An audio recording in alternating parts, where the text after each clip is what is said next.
హల్లెలూయా! ప్రభువైన యేసుక్రీస్తు నామంలో మీ అందరికీ నా హృదయపూర్వక వందనాలండి. మేము బయటికి వెళ్ళినప్పుడు లైవ్‌లో ఒకతను పెయింటింగ్ వేస్తున్నాడు. దాన్ని చూసి మేము కూడా వేయించుకుందామని ఆగాం. అతను పెయింటింగ్ వేస్తున్నప్పుడు స్టార్టింగ్ మాకేం అర్థం కాలే. ఫస్ట్ ఒకటి గీశాడు. నేను అనుకున్నాను దాన్ని చూసి ఇది ఒక ర్యాబిట్ ఇయర్ ఏమో. సో, ర్యాబిట్ తను డ్రా చేస్తున్నాడేమో అని అనుకున్నాం. తర్వాత పక్కన ఇంకో కలర్‌తో ఇంకొక పెటల్ గీయగానే అనిపించింది ఇది ర్యాబిట్ కాదు ఫ్లవర్ కాబోలు పెటల్స్ వేస్తున్నాడేమో ఒకదాని తర్వాత ఒకటి అని. కానీ కాసేపటి తర్వాత తను కింద ఇంకొక పెటల్ లాంటిది గీస్తున్నప్పుడు చూసి ఇది ఫ్లవర్ లాగా అనిపించడం లేదే, ఎందుకంటే దానికి దీనికి సరిసమానంగా లేదు ఏంటా అని అబ్జర్వ్ చేస్తుండగా కాసేపటికి అతను ఒక బ్లాక్ పెయింట్తో ఒక చిన్న స్ట్రోక్ ఇచ్చాడు.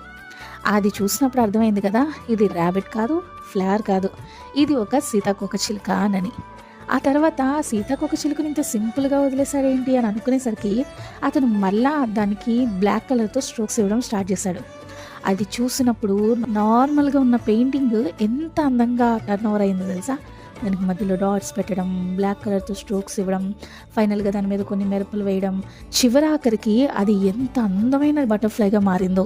అది చూసినప్పుడు నాకు అనిపించింది కొన్నిసార్లు మన జీవితంలో జరుగుతున్న సంఘటనలు చూసి కూడా ఏంటి ఇది ఇలా అవుతుంది, అసలు దేవుడు ఏం చేయాలనుకుంటున్నాడు, నా జీవితం ఎటు వెళ్తుంది అని కన్ఫ్యూజన్లో ఉంటాం. కానీ తర్వాత మన జీవితంలో కార్యం పరిపూర్ణమైనప్పుడు ఓహో దేవుని తలంపులు ఇవా, నేను ఇంకా ఏదో అనుకున్నానని చివరాఖరికి మనం ఆశ్చర్యపోతూ ఉంటాం.